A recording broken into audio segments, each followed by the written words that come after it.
On Sunday, the 1st of May 1955, a silver Mercedes-Benz 300 SLR entered the Mille Miglia, a 1,000-mile road race from Brescia to Rome and back. Behind the wheel, English driver Stirling Moss. Beside him, his navigator, Dennis Jenkinson, a fearless duo who regularly reached speeds of over 170 miles per hour along the public road route. Driving a 3-litre Mercedes from Brescia, down the coast, across to Rome and north again, he went like the wind all the way. They were so fast that even the planes filming from above couldn't keep up. Just 10 hours, 7 minutes and 48 seconds later, they were back in Brescia, roaring across the finishing line. He finished over half an hour ahead of world champion Fangio. The first Briton to win this race, Moss had scored a supreme triumph. This record-breaking time has never been beaten, and Stirling remains the only British driver to ever win this iconic race.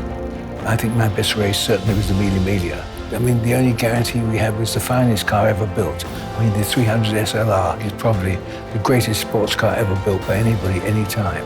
To drive for Mercedes was fantastic. But now, the time has come for a well-earned rest and pride of place back in the Mercedes-Benz Museum in Stuttgart, Germany.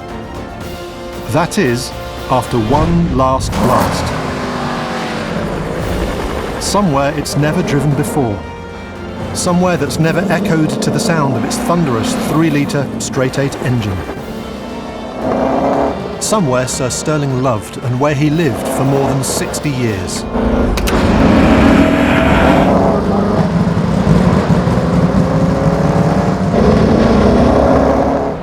It was here, in London, where Stirling Moss's 1955 Mille Miglia journey actually began, when he set off for Italy at the wheel of another Mercedes-Benz, the beautiful 300 SL Coupe. The Gullwing. His Gullwing. That Gullwing. And of course, there can be only one place and time where this journey finishes. At the Moss family home, and at the time the SLR started its record run in 1955. The time that gave the car its famous race number. 7:22 in the morning. 7:22.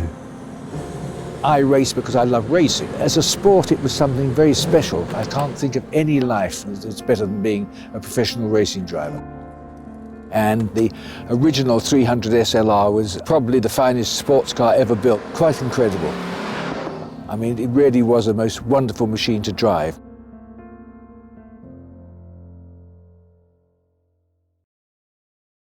"722 is over in England since June for the memorial of Sir Stirling Moss. And today we tried to fire up the engine, did some laps here to check if everything works, and we're happy so far.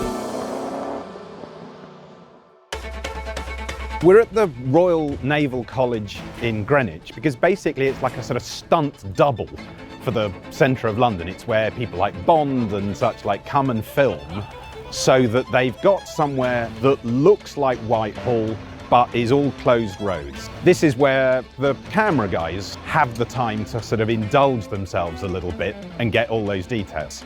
The car looks great from every angle, and we're really looking forward to someday where we're going to be actually taking this out on the streets of London. The 722, Stirling Moss's car, back to his house. It's going to be something really special.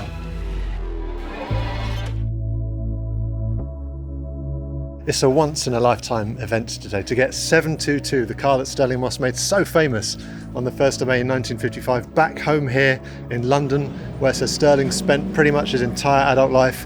It's truly magical. We've had a helicopter up in the sky, we've had people along the entire route through Westminster, and then coming back to Mayfair here.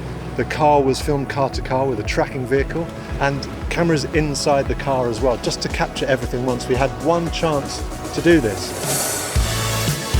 Stirling Moss winning the Mille Miglia in 1955 in that car is one of the great feats in the history of motor racing. It was that car which kind of put Stirling Moss on the map. They used to call him the Boy Wonder, and he kind of became Mr. Motor Racing after that.